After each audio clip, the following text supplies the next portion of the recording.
This seat isn't for your kind. Then came the slap.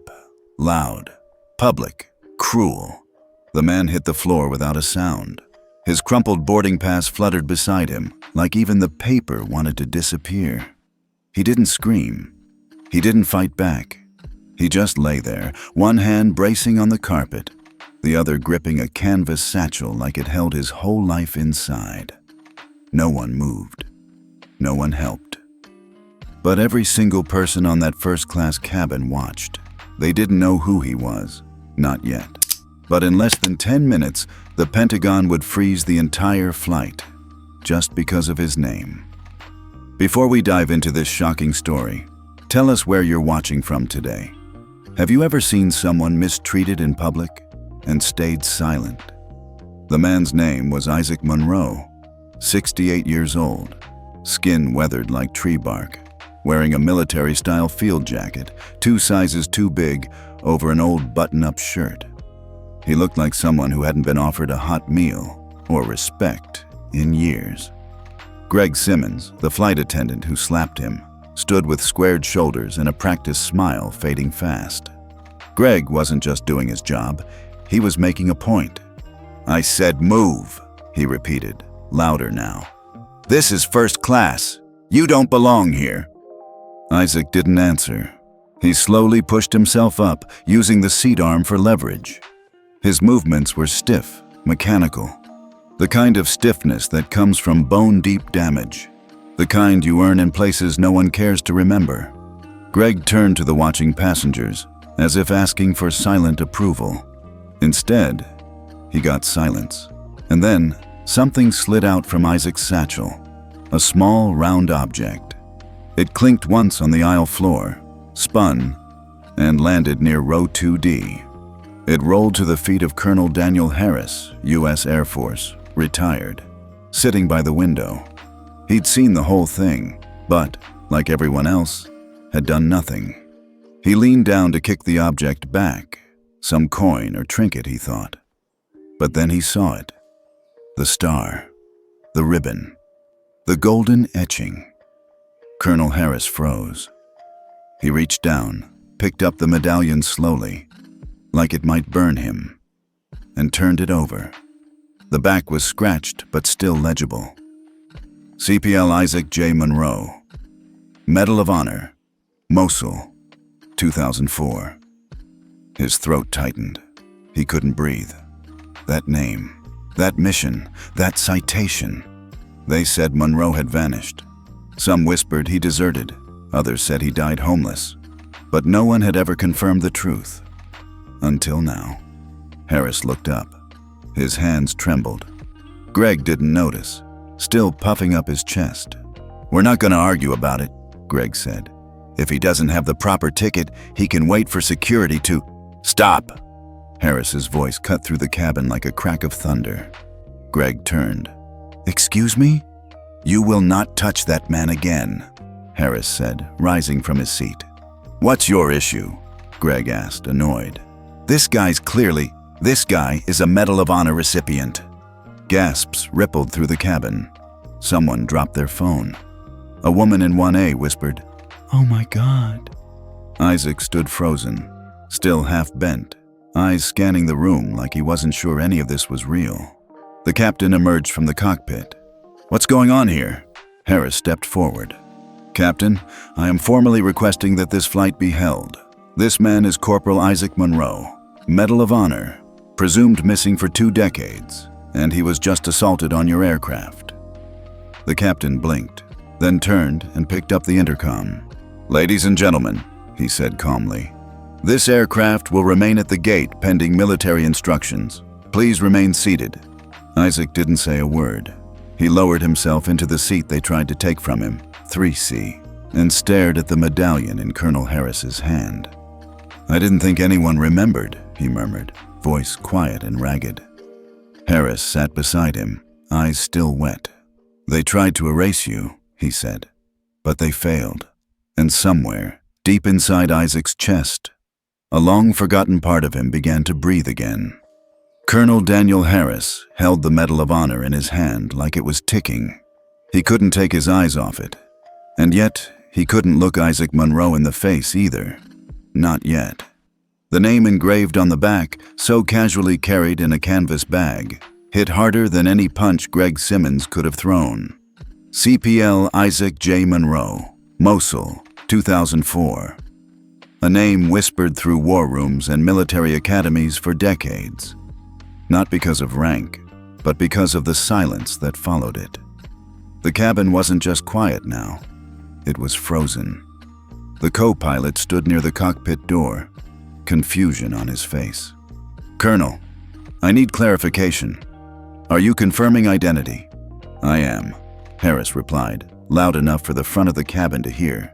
"He's been missing for 20 years. His name was never cleared, but now he's here, on this plane, and that man," he gestured to Greg Simmons, "just physically assaulted him." Greg's mouth opened, but no words came out. Instead, the captain's voice crackled over the intercom, calm but firm. "Ladies and gentlemen, this aircraft will remain at the gate until further notice. A federal situation is developing. Please remain seated and do not approach the aisles." Passengers looked at each other, some in disbelief, some already recording. Isaac hadn't moved much since getting back in his seat.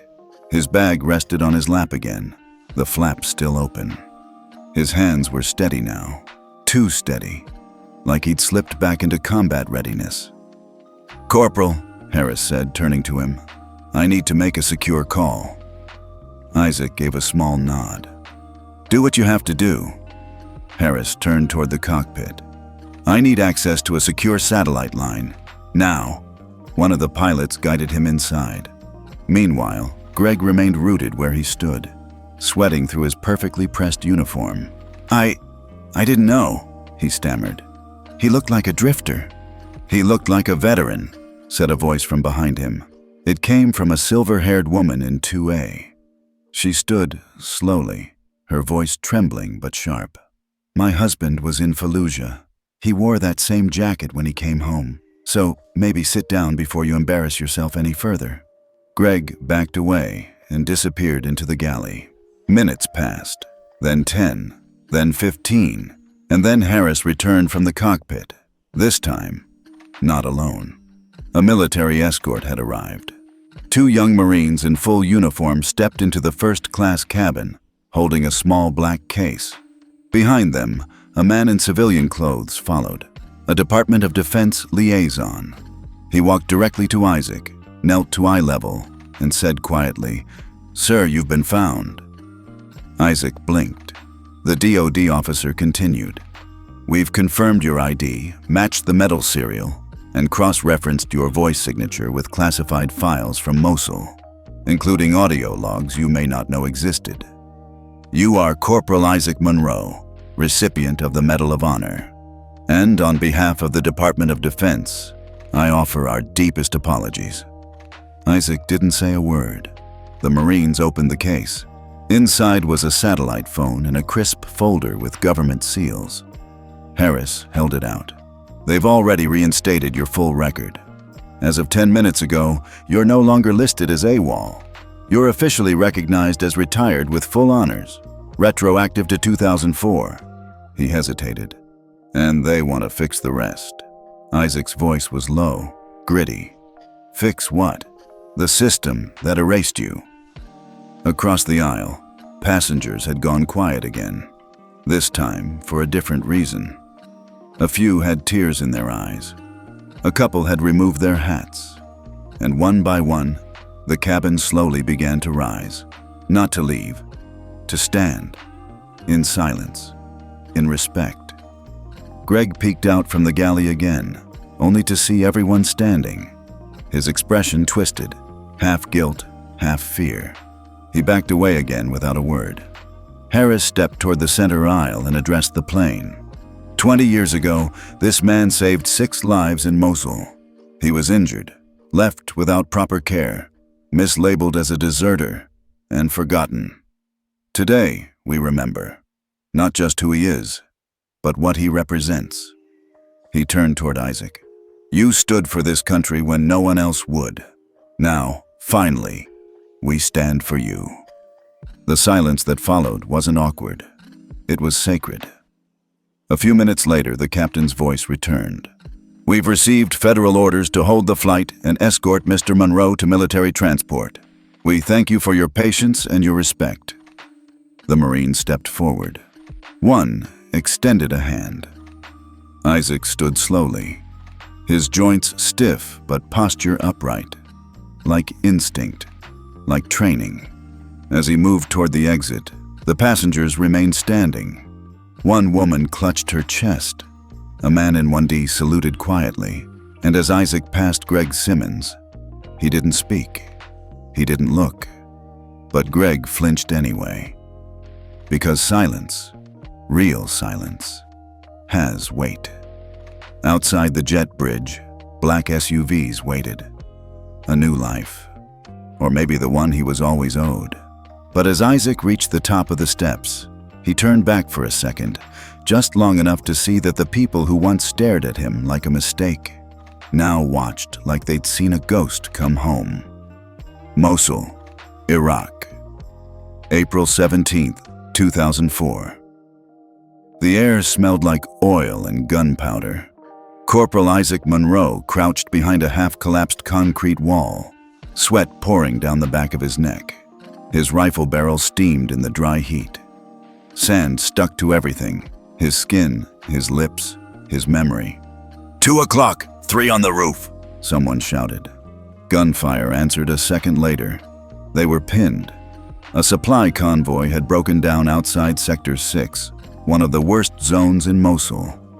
Monroe's unit had been rerouted to escort the trucks through, but they never made it out. Ambushed, heavy fire, RPGs. Radio cut off within the first 5 minutes. There were 18 Marines. By the time Monroe crawled into that alleyway, 7 were down. He turned to the bloodied soldier next to him, Private Lujan, barely breathing. "Hang in there, kid," Isaac said, ripping his last bandage open with his teeth. Across the street, Lieutenant Jack Parker, fresh out of Annapolis, was trying to pull another Marine out of the line of fire. The wounded man screamed as bullets rained down. Jack kept crawling forward. "Damn fool," Monroe muttered. And then he moved. He didn't ask permission, didn't wait for cover. He ran, straight into the gunfire. The first bullet missed his shoulder by inches. The second caught the edge of his vest, tore through the strap, and knocked him sideways into the dirt. He got back up. By the time he reached Parker, the young lieutenant was nearly unconscious. The other Marine, Sanchez, was gone. Isaac grabbed Jack by the collar and dragged him back one-handed, firing with the other. His M4 clicked dry halfway through the alley. He threw it and kept pulling. Dust choked his lungs. Blood soaked into his knees. A grenade hit behind them. Shrapnel bit his thigh. Still, he moved. When he reached the wall again, the rest of the surviving Marines were forming a perimeter. One of them, Sergeant Wills, saw him and screamed, "We thought you were dead!" "Not yet," Isaac muttered. He laid Parker down behind cover, tore open his jacket, checked for vitals. The kid had taken 2 rounds to the shoulder and 1 in the side, bleeding fast. "He's going to bleed out," someone shouted. "No, he's not," Isaac said. He took Parker's belt, tied a tourniquet, stuffed gauze into the wound, and slapped the lieutenant's cheek until his eyes fluttered. "You're not dying today, sir," he growled. "Not on my watch." They held position for another 11 minutes before evac arrived. A medevac chopper touched down 2 blocks over. The crew called for injured first. Monroe lifted Parker over his shoulder and sprinted through falling mortar shells. By the time he got him on the chopper, Isaac could barely stand. He didn't go with them. There were still 4 more Marines behind the wall. He turned around and ran back. By nightfall, the unit had lost 9 men. But 7 more survived because of Monroe's madness. His body took shrapnel in 3 places. He had a concussion, a torn knee, and 18 stitches down his rib cage. Still, when command asked who the hell had pulled Parker and the others out, everyone answered the same. Monroe. It was Monroe. 3 weeks later, back at base in Ramadi, Isaac stood in front of a folding table as a colonel read his commendation aloud. Medal of Honor nomination pending. Praise from superiors. Salutes from peers. But Monroe didn't smile. His eyes were somewhere else, on a letter in his pocket. His wife had written it from D.C. She didn't recognize him anymore, she said. Their son cried when he called. She needed time. The day the medal was approved, Monroe never showed up to the ceremony.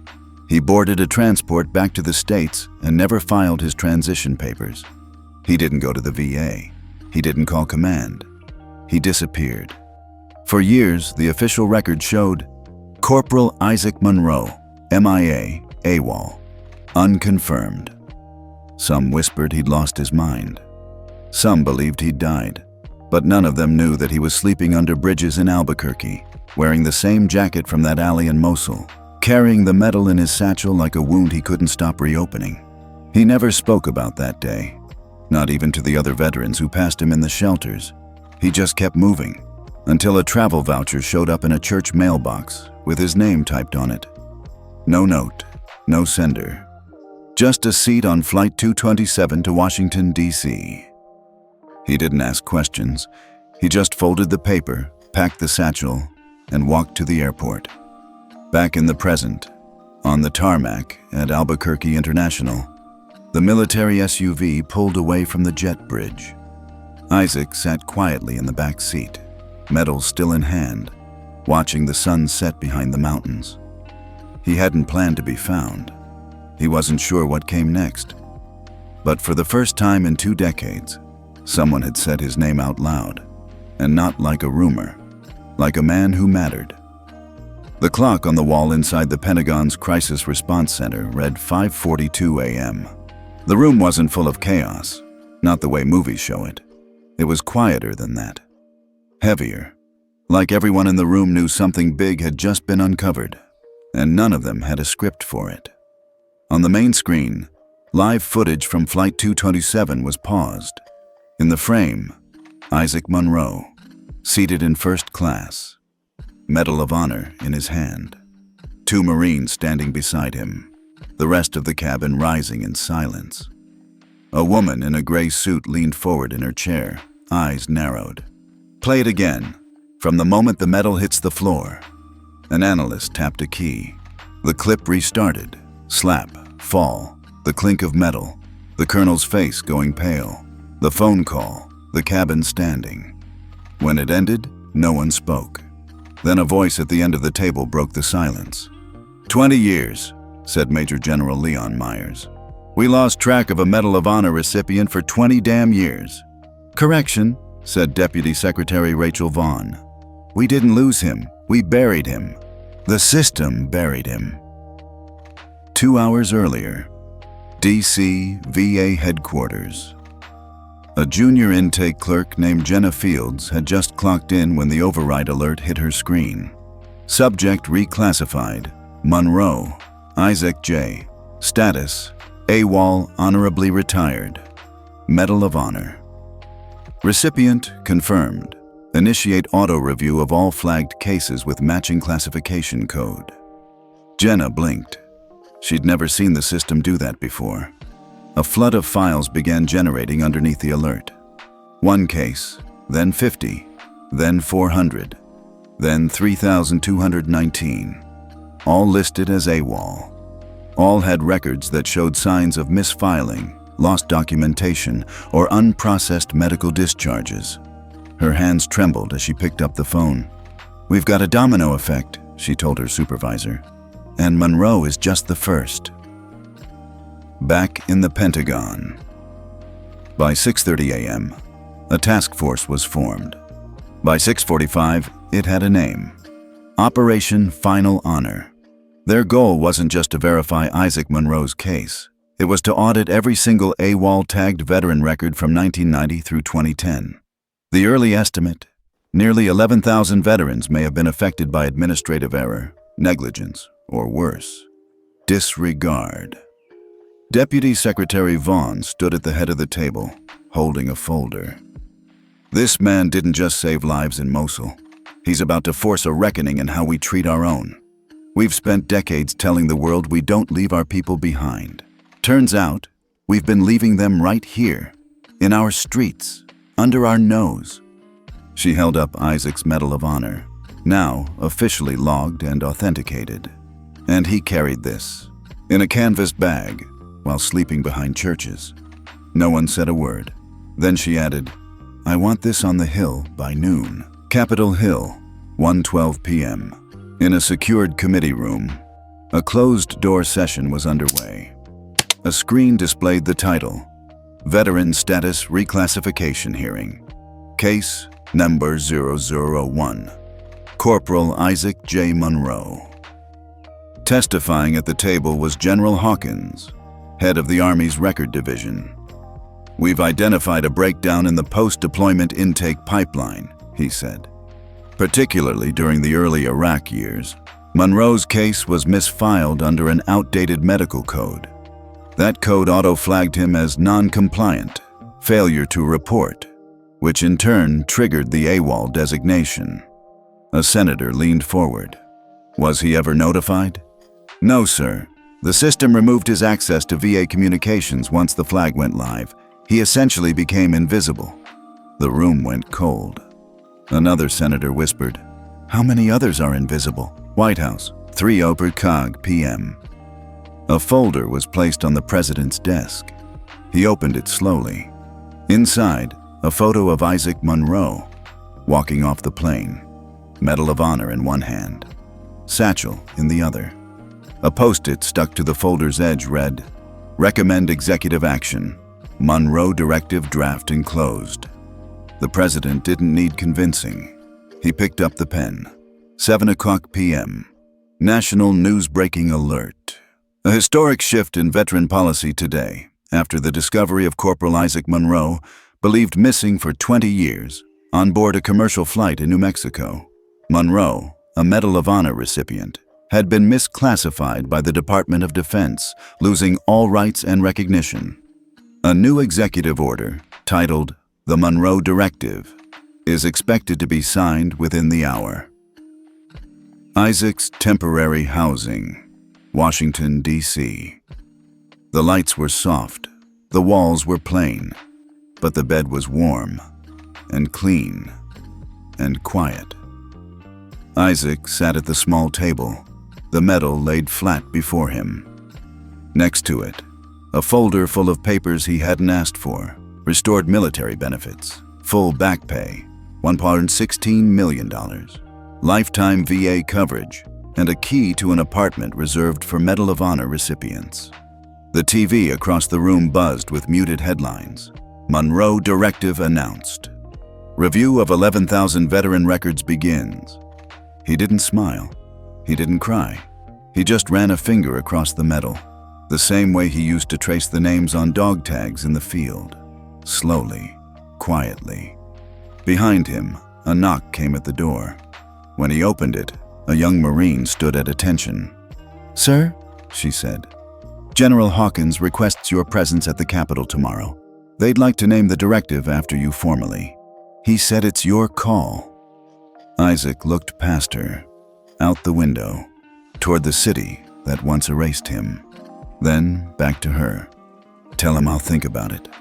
Greg Simmons hadn't slept much since the story broke. The clip had gone viral overnight, spreading like wildfire across news feeds and group chats. Flight attendant slaps black veteran. Then Pentagon intervenes. Millions of views, thousands of comments, most of them calling for his resignation, some asking for his arrest. His name wasn't even in the original footage, but someone leaked the crew roster, and it didn't take long for the internet to do what it always does. Now, Greg Simmons was the man who slapped a Medal of Honor recipient. He stared at his phone, the screen lighting up with another email from HR. Pending disciplinary review. You are not to report to any flights until further notice. He swiped it away and rubbed his temples. Just yesterday, he'd been a senior flight attendant with 6 years of experience and a spotless file. Now, he couldn't even walk into a grocery store without someone recognizing him. At first, Greg tried to defend himself. In the comments, in DMs, even to a local reporter who camped outside his apartment. "I didn't know who he was," he kept saying. "He looked like a vagrant, like he didn't belong." But every time he said it, the words felt smaller, uglier, and the world didn't care. Because it wasn't just about who Isaac Monroe was, it was about what Greg had assumed. By noon, the airline had issued an official apology. "We deeply regret the incident that occurred on Flight 227. The conduct exhibited does not reflect our values. The crew member involved has been suspended pending investigation." Greg read it 3 times. They hadn't used his name, but they didn't need to. He was trending. That afternoon, he got a call from an old friend, Tommy, a gate agent he used to grab lunch with at Terminal B. "I gotta tell you, man," Tommy said gently. "I've worked with you a long time. You were always good with passengers. But this feels bigger than you know." Greg didn't respond. Tommy continued. "I saw Monroe's face on TV. I looked him up. You know what they're saying now? He's not just getting his benefits back. They're rewriting protocol across federal carriers. They're even calling it the Monroe Standard. Every crew's going to be trained differently from now on." Greg chuckled bitterly. "Great.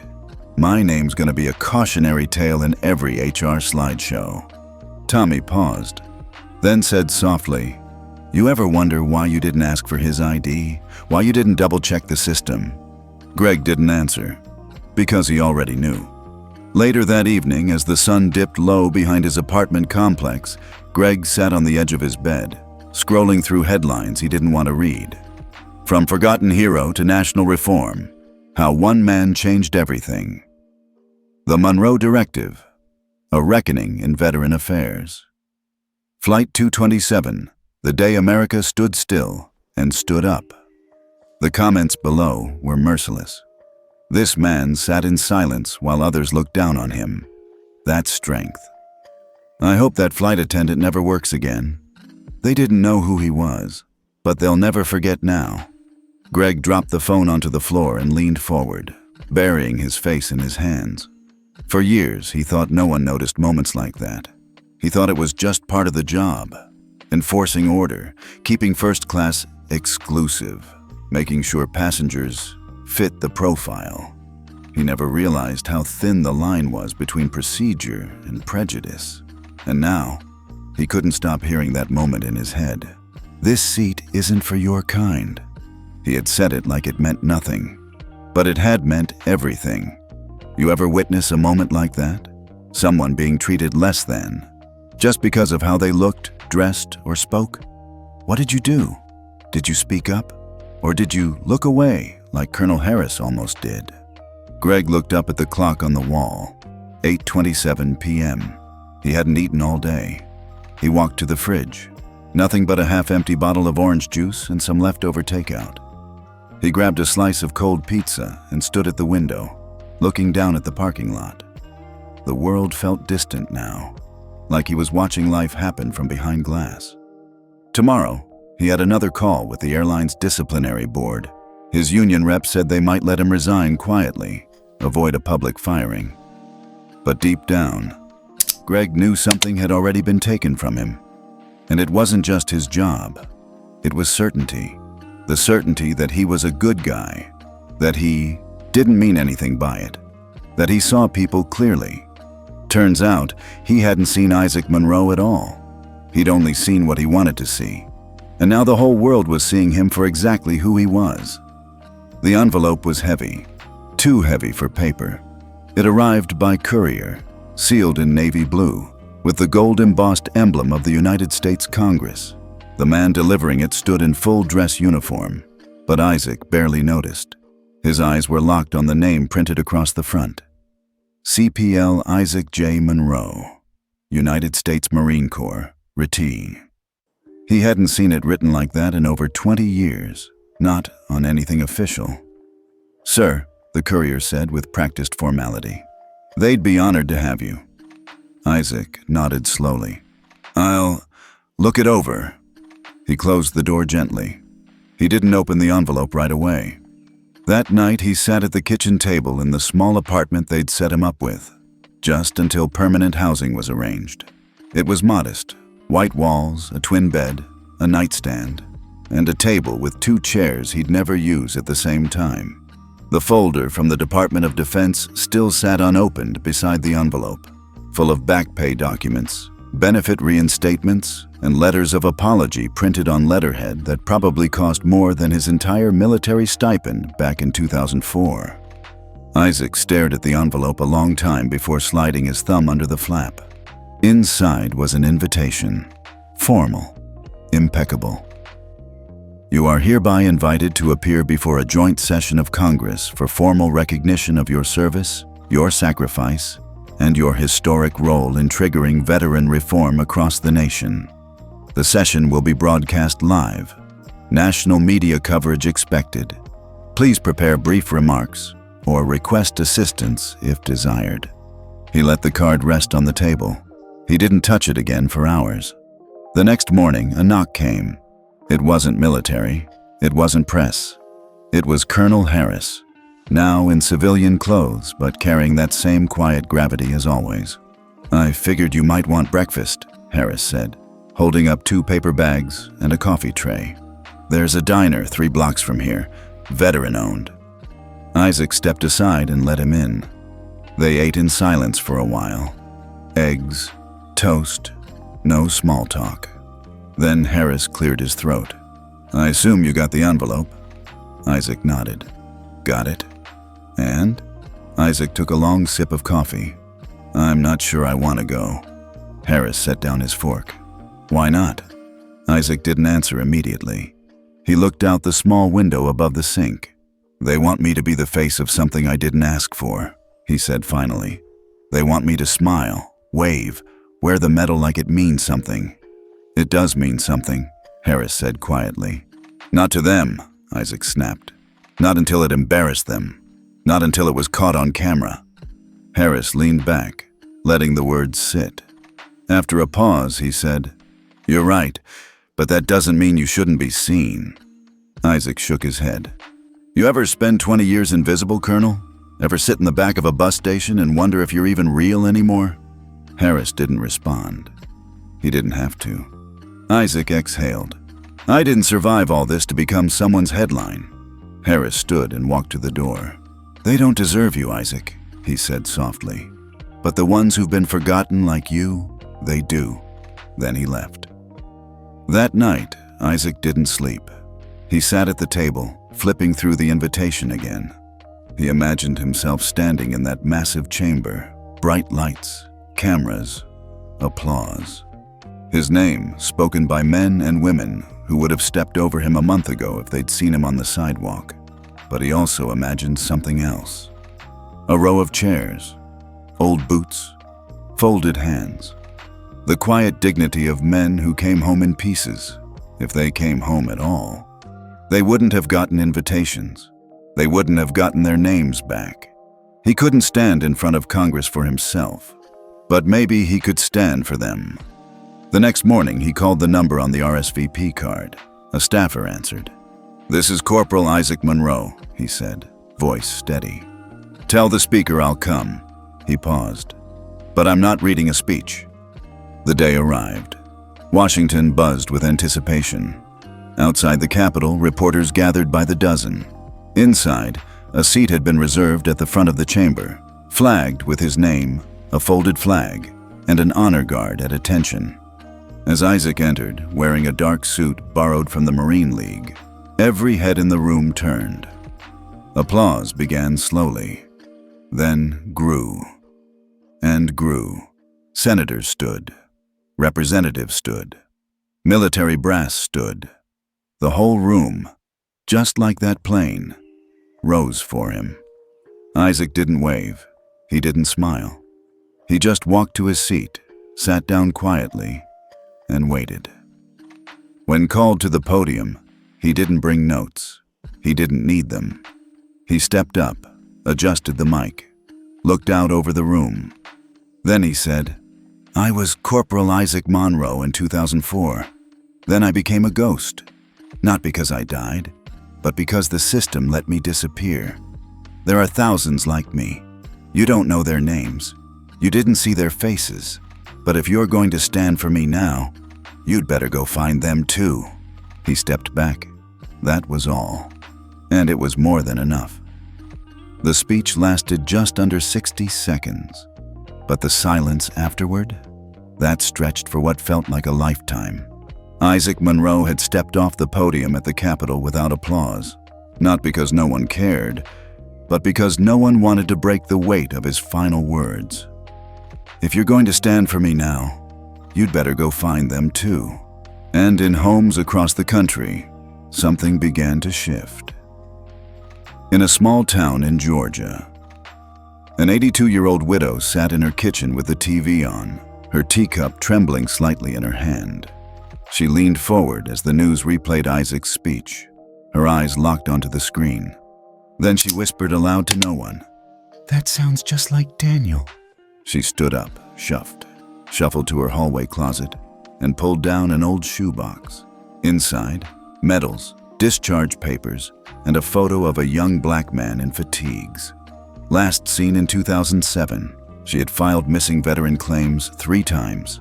Each time, the system told her, "Unable to locate, case closed." Until now. In Detroit, a nurse named Kayana Torres got off her night shift and sat on the couch to eat leftover noodles. She flipped through her phone and saw Isaac trending again.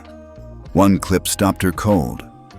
It was the moment he stood at the Capitol, voice low but clear. "I became a ghost, not because I died, but because the system let me disappear." She stared at the screen, blinking fast. Her uncle had served in Iraq, disappeared after a medical discharge that was never fully explained. No funeral, no gravestone, just silence. She picked up her phone. "Hi, VA hotline?" "Yeah, I think I need to reopen a case." Across the country, phones rang. Emails flooded in. Old cases reopened, new ones discovered. The Monroe Directive wasn't just a policy anymore. It was a movement. Meanwhile, back in D.C., Isaac didn't check the news. He didn't watch the coverage. He spent the next day sitting in a park near the Capitol, wearing a windbreaker and sipping from a thermos like any other retiree in town. Pigeons walked near his boots. Kids rode scooters around his bench.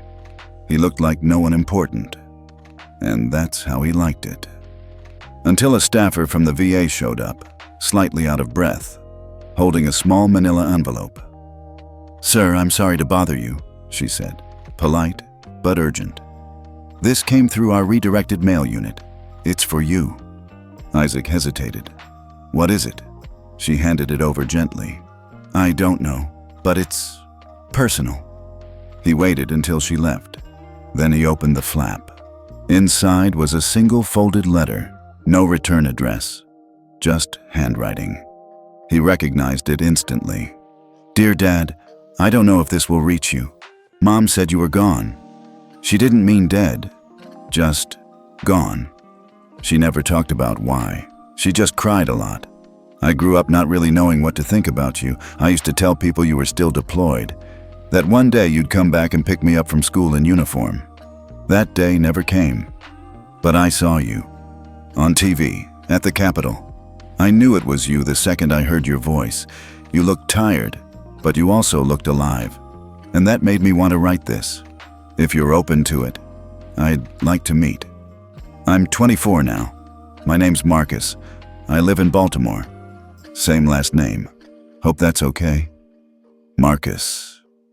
Isaac didn't breathe for a long time. He just stared at the paper like it might disappear if he blinked. Marcus. His son. 24 now. The last time he held Marcus, the boy was still small enough to ride on his shoulders. Still liked peanut butter crackers. Still had the same big eyes that made Isaac feel like he was someone worth being. He folded the letter slowly, then sat back on the bench, letting the spring wind push gently through the trees. He didn't cry, not yet, but he smiled. A small one. Quiet. The kind that hurts in the best way. Later that night, he sat at his kitchen table. Same chair, same routine. A fresh envelope lay open in front of him. Inside, a photo. Marcus, grown now, in a black t-shirt, smiling, shy but steady. Behind him, a small apartment kitchen. Clean. Simple. There was a sticky note clipped to the bottom. P.S. I still keep peanut butter crackers in the cabinet, just in case. Sometimes justice comes through courts, sometimes through cameras. But the deepest kind? The kind Isaac Monroe had waited decades for. It came from a letter, a name, a memory that hadn't given up. And it sounded a lot like, "Hi, Dad." The train ride from D.C. to Baltimore was barely an hour. But to Isaac Monroe, it felt longer than any mission he'd ever flown into. He sat near the window, a small black bag resting on his knees. Inside was the Medal of Honor, not in a display box, not in velvet, just the medal. Worn, solid, real. His palms had been sweating since Union Station. Every second that passed brought him closer to a reunion he never expected. A reunion he didn't know he deserved. The platform at Penn Station was quiet that morning. A light drizzle tapped against the steel beams above. Isaac stepped off the train, scanning faces without realizing he was doing it. And then he saw him. A young man, tall, built like an athlete, but standing like someone unsure of his footing. He wore a windbreaker, jeans, and a nervous smile. Isaac stopped 5 feet away. "Marcus?" he asked. Marcus nodded. "Yeah, I wasn't sure if I should wave or salute or something." Isaac let out a breath he didn't know he was holding. "No salutes today." They stood in silence for a beat too long. Then Marcus stepped forward. "I wasn't sure you'd come," he said, voice quieter now. "I didn't even know if you'd get the letter." "I got it," Isaac replied. "Read it 3 times. Thought about it for 10 days. Marcus laughed awkwardly. "That sounds about right." Isaac looked him in the eye. "You look like your mother." Marcus nodded. "That's what people say." Another pause. Then Marcus said, "Want to grab coffee? There's a spot a few blocks from here. It's nothing fancy, but they leave you alone. Good for first, whatever this is." Isaac nodded. "Lead the way." The coffee shop was nearly empty. Brick walls, low music. The kind of place where people wore headphones and avoided eye contact. They picked a booth in the back. Marcus ordered a black coffee. Isaac did too. No sugar, no cream, just strong and simple. For a while they sat there, sipping, listening to the hum of conversation around them. Then Marcus said, "I used to imagine this moment a lot. You showing up, saying something cool like in the movies." Isaac smiled. "I don't do speeches." "That's okay," Marcus said. "Neither do I." They talked, slowly, carefully, about small things first, work, weather, sports. Then about heavier thing, what Marcus remembered, what Isaac had missed. Isaac never asked about his ex-wife. Marcus never offered. Some wounds didn't need picking at just yet. Eventually, the conversation drifted into silence. And that's when Isaac reached for the black bag. "I brought something," he said. Marcus looked puzzled. "You didn't have to..." Isaac slid the bag across the table. Marcus opened it. Inside, the Medal of Honor rested in his hands. He froze. I don't understand." Isaac leaned forward, voice low. "You don't give this to yourself. You don't earn it alone. That day in Mosul, I wasn't trying to be a hero. I was trying to keep promises, to men I served with, to a commander I believed in, to a kid I'd never met who needed to know his father didn't give up." Marcus blinked fast, holding the medal like it might break. "I wore this in silence for 20 years, Isaac continued.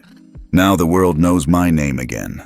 But what matters to me isn't headlines or ceremonies. It's sitting here, right now, with my son." He pushed the medal closer. "I want you to have it." Marcus looked stunned. "I can't. I didn't earn this." Isaac gave a tired smile. "Maybe not with bullets, but you waited. You reached out. You carried my name when I couldn't. That counts for something." They sat there a long time. A father, a son, a piece of metal between them that meant more than history could explain. Eventually, Marcus spoke. "I don't want to keep it locked away." "You shouldn't," Isaac replied. I mean, maybe it shouldn't sit on a shelf or in a museum, Marcus said. Maybe it should go somewhere it matters, a place where people who were forgotten can see they weren't alone. Isaac's eyes softened. You got a place in mind? Marcus nodded. There's a new VA support center being built in Baltimore. They're setting up a wing just for vets who were misclassified or lost in the system. They don't have a name for it yet. Isaac smiled slowly. Maybe they do now. A week later, the Monroe Center for Veterans Honor opened its doors. At the front, a glass display case with one item inside. Not polished, not cleaned up, just honest. The Medal of Honor. Beside it, a plaque with 2 lines. He carried it in silence. Now we carry his name. That same day, Isaac and Marcus sat side by side at the ribbon cutting. No cameras, no speeches, just families. Veterans, staff. After the event, they walked the grounds together. Still got those peanut butter crackers? Isaac asked. Marcus smirked.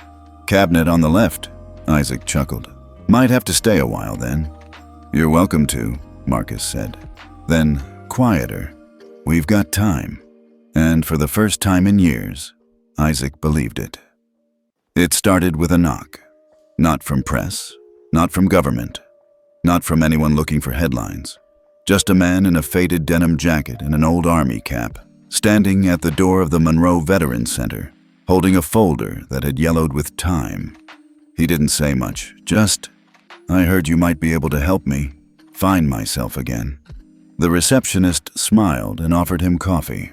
15 minutes later, he was sitting in the back courtyard with Isaac Monroe. No camera crews, no framed medals, just 2 men in a silence that only veterans could understand. They talked for an hour, and when the man stood up, his back was straighter than when he arrived. By the end of the week, it had happened 6 more times. Different faces, same stories. Misclassified, forgotten, told to disappear politely by a system too busy to remember them. And yet somehow, they found their way to Baltimore, to a man who didn't wear a suit, didn't give interviews, didn't sign books, just sat across from them, listened, and sometimes said something simple like, I've been where you are. You're not lost. You're just waiting to be seen. By mid-month, word had spread. Not through news channels, through bus stops, shelter lines, church basements, community boards at barbershops and VFW halls. The story had legs not because it was loud, but because it was true. And truth has a funny way of traveling. At a center in Pittsburgh, an 80-year-old Vietnam vet showed up with nothing but a dog tag and a hospital bracelet. I saw the clip, he said. The man with the quiet voice said we weren't invisible. I figured, maybe I'm not either. In Phoenix, a former Navy corpsman who had spent 10 years avoiding the VA finally walked into a clinic and asked for a reevaluation. When asked what changed, he simply said, Isaac Monroe happened. Back in Baltimore, Isaac continued showing up every day, never with fanfare, never with speeches. He sat at the same table by the window, brought 2 coffees every morning, one for him, one for whoever might show up. Sometimes no one did. Other times there was a line by 9 a.m. He never turned anyone away. One afternoon, a young woman, early 30s, marine haircut, tattoos down both arms, walked into the center carrying a duffel bag. She didn't take a seat right away, just hovered in the lobby, watching Isaac from a distance like she wasn't sure he was real. He noticed. You served? He asked gently, motioning to the anchor tattoo on her wrist. She nodded. Didn't end the way it should have. He stood and offered her the second coffee. She took it without speaking. They sat. No one wrote down what was said. No one needed to. She left with a referral, a folder, a fresh copy of her DD-214, and a smile that hadn't shown itself in a long time. Later that evening, as Isaac locked up the front entrance, Marcus walked up holding a newspaper. Front page again, he said, grinning. But don't worry. They used the photo from behind this time. Said you're the man with the back that built a movement. Isaac chuckled. You can't start something by accident if you don't show your face. Marcus shrugged. Maybe that's what makes it stick. They stood there for a minute, watching the street traffic slow down with dusk. Then Marcus asked, You ever think about retiring? For real this time? Isaac looked at him sideways. From what? Sitting and drinking coffee? Marcus smirked. From being a symbol. Isaac didn't answer right away, then said quietly, Symbols fade, but presence doesn't. So I'll stay a little while longer. Before they went inside, a woman stepped out of a parked car across the street. She looked nervous, clutched a folder to her chest. She didn't cross right away, just stood there like she was building courage. Isaac saw her. He didn't wave, didn't call out. He just walked to the coffee machine inside and brewed another cup. Just in case. You ever meet someone who changed your life without saying much? Not because they tried to impress you, but because they saw you when no one else did. Tell us about them in the comments. Sometimes the quiet ones leave the loudest marks. The visitor was waiting by the front desk when Isaac arrived that morning. She wasn't a veteran, wasn't press, didn't look like she needed help, but she stood with purpose, a tailored blazer, a folder tucked neatly under one arm, and a calm, measured expression like someone used to boardrooms and closed-door decisions. Isaac noticed her right away. Can I help you? He asked. She stepped forward, hand out. Dr. Alyssa Brenner. I'm with the Department of Education. I flew in from DC this morning, just to talk to you. Isaac raised an eyebrow, shook her hand. That sounds serious. She smiled. It is, but also long overdue. They sat in the conference room, 2 cups of coffee between them. Isaac stayed quiet as she opened the folder. Inside were photos, letters, and a printout of a proposed pilot program titled The Monroe Curriculum, Character, Sacrifice, and Systemic Accountability in American History. Isaac stared at it for a long moment before speaking. You want to teach my story? Dr. Brenner nodded. Not just yours, but what it revealed. About who we forget, why we forget them, and what it costs. She leaned in slightly. We spend years teaching kids names from textbooks, Washington, Lincoln, Patton, but we never teach them about the Isaac Monroes, the ones who didn't make it into statues but carried just as much weight, sometimes more. Isaac exhaled. I'm not a role model. Maybe not, she said, but you're real, and that matters more. Dr. Brenner explained that since the speech at the Capitol, hundreds of educators had reached out to her office. History teachers, civics professors, military trainers. They weren't asking for policies. They were asking for context. They wanted students to understand that service doesn't end in uniform, and that systems fail not because people are evil, but because people stop paying attention. They want to use your journey to ask bigger questions, she said, about justice, about silence, about who gets remembered and why. Isaac sat back. He looked out the window toward the flagpole where the stars and stripes moved gently in the breeze. Then he said, If I say yes, do I have to speak in classrooms? Be on camera? Dr. Brenner smiled. No, sir. We already have your words. The speech at the Capitol, the footage from the plane, even the transcript of that first conversation you had with the Marine in the lobby. Isaac chuckled. Didn't know I was giving interviews that day. Sometimes the best ones happen when you're just being human. She placed a final document on the table, a signed letter of support from the Secretary of Education, co-signed by veterans organizations, military academies, and even a few major universities. We want to start in 10 school districts, she said, then grow from there. By next year, this could be national. Isaac traced his finger over the title again, The Monroe Curriculum. He didn't speak for a while. Then, quietly, he asked, Can it include their names too? Whose names? The ones we haven't found yet, the ones still out there. Dr. Brenner smiled. That's exactly the point.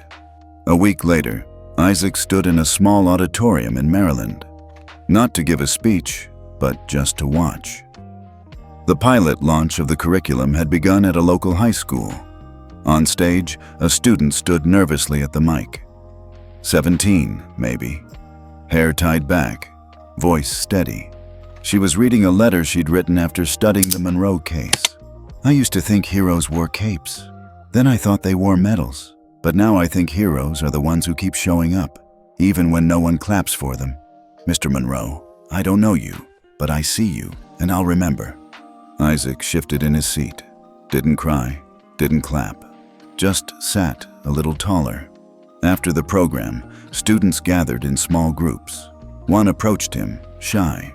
Sir, my uncle served, but we lost him after deployment. No records, no contact.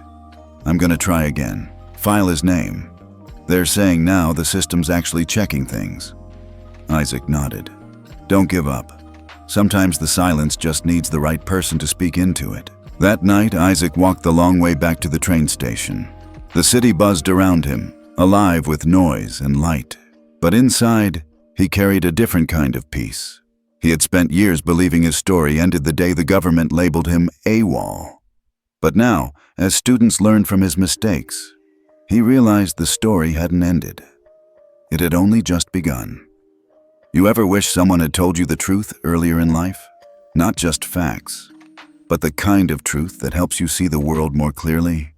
Let us know in the comments. Someone else out there might need to hear it too. The town hall was packed tighter than usual, not because of a new policy, not because of media attention, but because Isaac Monroe had agreed to attend. It wasn't a speech. He'd made that clear. Just a listening session at a Veterans Resource Center outside Richmond. Casual, no stage, folding chairs, coffee in cardboard cups. Just people. But when Isaac walked in, a quiet hum rolled across the room like electricity moving under skin. People knew the face, knew the metal, knew the weight. He sat in the back, as always, not at the front. And for a while, the conversation was familiar. Housing access, medical backlogs, family reintegration.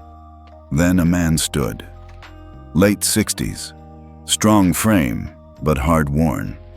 Eyes sharp, voice rough, like it had been honed on years of bitterness. My name's Curtis Langley, he said. Sergeant First Class, airborne, retired. He didn't smile, didn't blink much either. Everyone turned. I came here tonight because I've got a bone to pick with Mr. Monroe. The room froze. Curtis took a step forward, while the rest of us were scraping by, wondering why nobody gave a damn. You get discovered on a plane, and suddenly you're a damn movement. Someone coughed. Chairs creaked. Isaac looked up slowly. I respect your service, Curtis said, eyes narrowing. But don't mistake that for admiration. The air changed. Isaac didn't rise, didn't flinch. He just nodded once. Go on. Curtis stepped closer. 20 years. I've been trying to get someone to look at my file. I lost my hearing in Fallujah. VA said it was age. Took 8 years to get partial benefits. No medal, no media. Just forms and rejection letters. He pointed a finger, not quite shaking, but not still either. You were gone, disappeared. The rest of us stayed and kept knocking. The room was silent now. Not defensive, not hostile, just hurting. Curtis's voice cracked slightly. Then one day, boom! The whole country's standing for you. Meanwhile, I've got buddies who died in motel rooms with eviction notices in their pockets. Isaac stood then, slowly, with effort, and he stepped forward. 2 steps, then 3, until they stood eye to eye. I know, Isaac said quietly, and I don't deserve the way they clapped. Not more than you, not more than the ones we lost. Curtis blinked, confused. Isaac continued. I didn't ask for cameras. I didn't ask to be found. I didn't even think I deserved to be. He paused. But this isn't about me. It never was. The only reason my name is on anything is because somebody made a mistake, and someone else finally noticed. He looked Curtis square in the eye. And if that notice means more people finally listen to you, Then use it. Don't fight it. Use it. Curtis said nothing, just breathed. Deep, shaky, quiet. A woman in the front row wiped a tear. A man behind her grunted in agreement. Then Curtis nodded. Once, and sat down.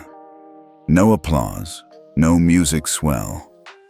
Just a moment of two soldiers standing in a room that understood both pride and pain. After the session, Isaac stepped outside for air. Curtis followed him out a few minutes later. "I was angry," he said simply. "Didn't even know at what." Isaac nodded. Sometimes it's easier to point it at a person than a system. Curtis looked at him sideways.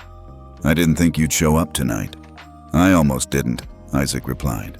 "But I figured if I didn't, someone would say I'm hiding again." Curtis chuckled. "You still got that medal?" Isaac tapped the breast pocket of his jacket. "Not where people can see it." Curtis took a deep breath. Maybe that's why people believe you. He reached into his own pocket and pulled out a photo. 3 men, young, laughing. One of them was Curtis. Another had his arms slung across his shoulder. The third held a beer and wore dog tags around his neck. "He died 2 years ago," Curtis said. "Liver failure. Never even got VA coverage. Said he didn't trust him anymore." Isaac took the photo gently, studied it, handed it back. "We carry too many ghosts," he said. Curtis nodded. "But not tonight," Isaac added. "Not this one." Later that week, something unexpected happened. Curtis Langley sent an email to the Monroe Center in Baltimore. "Met the man. Said some things I needed to say. Heard things I needed to hear. Don't want a medal. Don't need a speech. But if you ever build a wall in that center for the forgotten ones, I'd like to add a name." Attached was a scanned photo, and beneath it, a name typed in all caps. PVT Tyrell Banks, Fallujah, 2004. Still one of us. Back at the center, Isaac printed the email and pinned it to the bulletin board. No announcement, no post. Just a quiet addition to the wall. The beginning of something bigger. You ever hold on to resentment for so long it starts to feel like home? What helped you let it go? Let us know. You never know who's reading and might need to hear it. The Monroe Veterans Center opened that morning like any other. Coffee brewed. Folders were restocked. The receptionist flipped the open sign just after 8 o'clock a.m. But one thing was different. Isaac Monroe wasn't there. No call, no message, just absence. At first, no one panicked. Isaac had skipped mornings before. Sometimes to meet with school officials, sometimes to sit in quiet cemeteries where names outlived faces. But by noon, Marcus stopped by.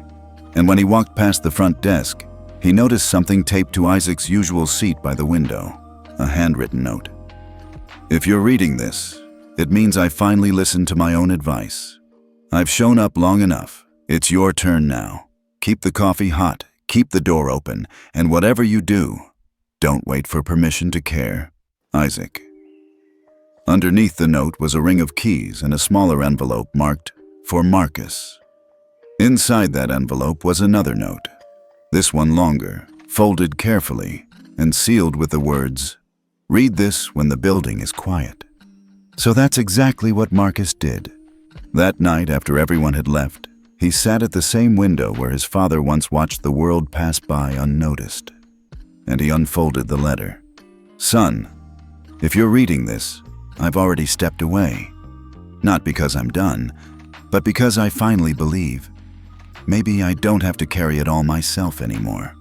I used to think silence was protection, that staying invisible was safer than being remembered for the wrong reasons. But I was wrong. Silence becomes weight, and if no one speaks, the forgotten stay forgotten. I didn't fix the system, I didn't even fight it, I just outlived it. And somehow, that was enough to make people pay attention. If there's one thing I want you to keep sharing, it's this. Don't wait for someone to call your name. See people now, especially the ones no one else is looking at. I'm going to spend the rest of my days off the grid. I've got some old names I still owe conversations to, some cemeteries to visit, maybe even a few apologies to make. I'm not leaving you with answers, just a door. You decide how wide to keep it open. Your father, Isaac. Marcus sat still for a long time. The room was dark now, except for the small lamp in the corner. Outside, a drizzle tapped softly against the windows, like the world itself had slowed down to take a breath. Then Marcus stood, took the note, and walked to the bulletin board near the front desk. He pinned it up, right next to the one from Curtis Langley. He didn't say anything, didn't try to explain. He just left it there where others could find it. 3 weeks later, somewhere in Texas, a group of veterans gathered around a small mobile clinic. The van wasn't fancy, but the line outside stretched around the block. Inside, a woman in a volunteer shirt handed out information packets labeled Monroe Resource Kit for those still waiting. When asked where the idea came from, she just said, "He used to drink coffee and listen. Turns out, that's all some folks ever needed." In a classroom in Oregon, a 12-year-old stood in front of her class, holding a laminated photo of Isaac Monroe. He didn't shout, he didn't demand, but when the world forgot him, he came back without anger and made sure no one else got left behind. Her teacher blinked back tears. That day, 4 students in that class wrote letters to family members they hadn't talked to in years.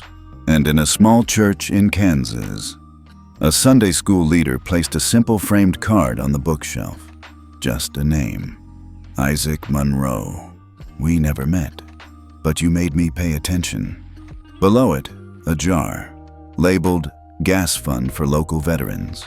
They raised $372 the first week. Isaac never came back to the center. No one knew exactly where he went. But sometimes, a handwritten postcard would arrive.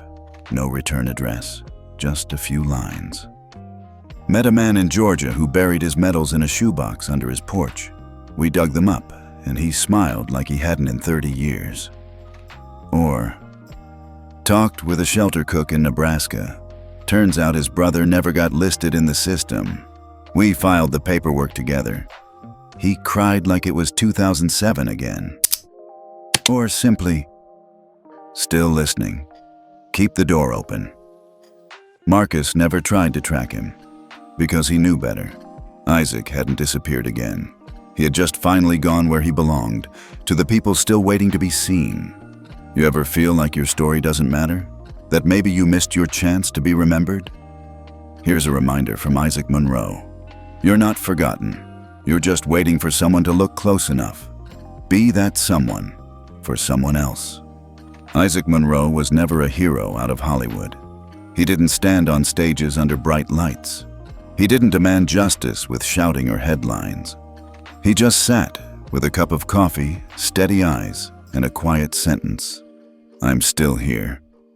From a homeless veteran humiliated on a flight, to the name behind a national reform, Isaac became the voice for thousands who were left behind, not by accident, but by silence. But he never chased fame. He left the medal. He passed the keys. And then he disappeared. Not into darkness, but into the places no spotlight ever reached, where someone still waited to be seen. Thank you for staying with us through the end of this journey. If Isaac's story made you pause, if it changed the way you see quiet people or those this world often overlooks, tell us in the comments. What part stayed with you the most? And if you've ever known an Isaac Monroe in real life, someone who never asked for recognition but left a mark just by showing up, share their name. Because sometimes, that's all it takes. A name, a memory, a moment. Thanks for watching. And remember, sometimes the only thing someone needs is for you to actually see them. Have you ever watched someone carry years of silence until one moment brought it all to the surface? In this chapter, what began as a tense confrontation between Isaac Monroe and Sergeant First Class Curtis Langley became something far more profound. A reckoning. Curtis stood up not just to challenge Isaac's sudden rise, but to voice the frustrations of countless veterans who'd been left behind. And Isaac, with that same quiet strength we've seen all along, didn't defend his own honor. he lifted up others. He reminded us that true leadership isn't about standing in the spotlight. It's about shining that light on those who've been overlooked. That's exactly why we tell these stories on Telltales, because real life isn't always loud. It's often found in a single exchange, a moment of recognition, a shared understanding. It's in the soldier who hasn't been paid proper benefits for years, finally heard because one man refused to disappear. So, let me ask you, where are you watching from today? Drop your city, state, or country in the comments. We're curious how far this conversation is reaching. And here's something to think about. Have you ever felt invisible in your own life? Maybe it was at work, in a relationship, or even in your own family. What happened when someone finally saw you? Share that story below. Your experience could be the encouragement someone else needs right now. Isaac didn't plan to spark a movement. He never asked for recognition. He just showed up, listened, and quietly changed the game. If his journey resonates with you, stick around. More Telltales chapters are coming, each one a reminder that the softest voices can leave the biggest impact. If this chapter moved you, give it a thumbs up. Subscribe for more powerful true life stories, and let us know your thoughts. Your voice matters, because sometimes all it takes is one person refusing to stay silent. Thanks for being part of the story.